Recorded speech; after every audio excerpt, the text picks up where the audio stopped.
हमारे शास्त्रों में तपस्या का वर्णन है। वर्षों तक लोग तपस्या करते थे, फिर सिद्धि प्राप्त होती थी, तपस्या पूर्ण होती थी, उनको सफल होते थे, देवता उनको आके वरदान देते थे। ये तपस्या को भी समझना पड़ेगा। तपस्या ये नहीं है कि जाकर कहीं हम पानी में एक पैर पर खड़े हो गए। कितना देर खड़े रह पाएंगे? कोई धूप में जाके खड़ा हो गया, कोई शीर्षासन में खड़ा हो गया। अभी ये करते हैं, ठीक है, शरीर ठीक रहेगा, वो भी ठीक है, लेकिन ये नहीं समझाया गया, तपस्या का ये मतलब नहीं बताया गया।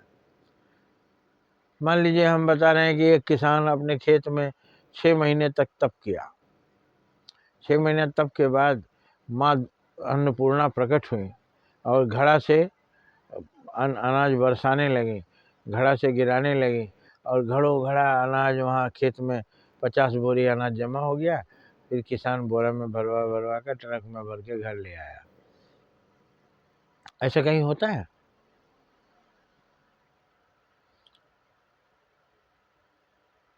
एक आदमी सरस्वती माँ की तपस्या किया, एक पैर पर खड़ा रहा, 14 वर्ष तक खड़ा रहा।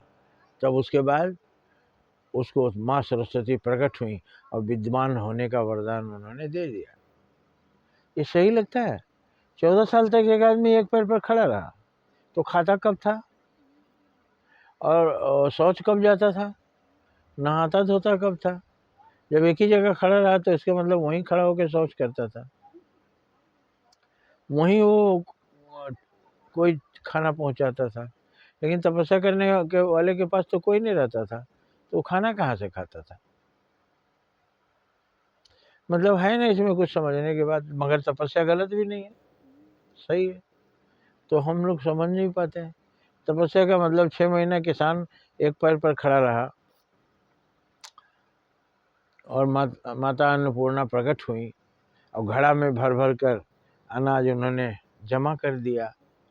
हाँ, आम बोला आम चाहिए तो आम 50-100 टोकरी आम भी ला दिए। फिर अमरूद बोला अमरूद ला दिए, अंगूर बोला तो अंगूर ला दी माँ अन्नपूर्णा। जो बोला माँ अन्नपूर्णा ला के रख दी।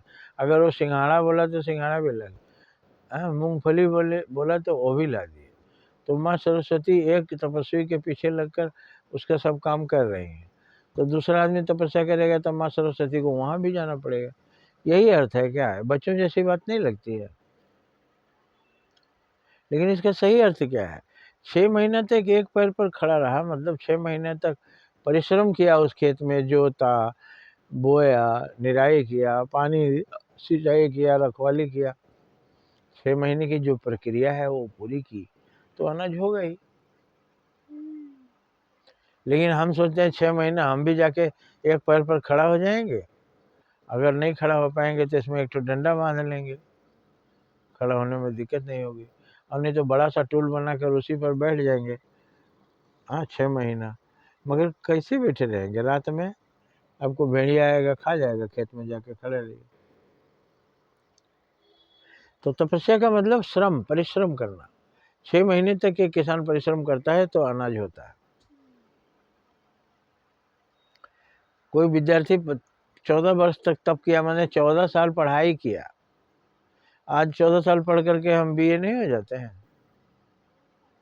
डॉक्टरी सीखा, जो भी, तब वो पढ़ाई को तप कहते हैं। तपस्या मतलब हुआ कि अपना सुख दुख का परवाह नहीं किया, लगे रहे।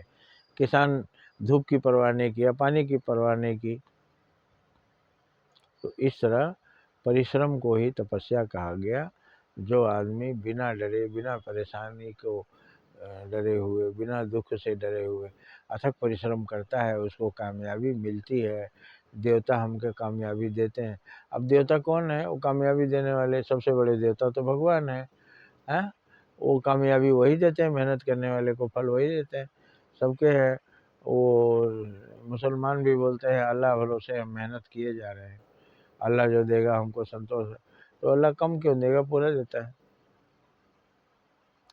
तो इस तरह तपस्या का मतलब हुआ मेहनत, और ईमानदारी से मेहनत, बिना थके मेहनत, और मेहनत ज़रूर रंग लाएगी और आपको सफलता मिलेगी। आशा है आप समझ गए होंगे। जय हिंद, जय भारत।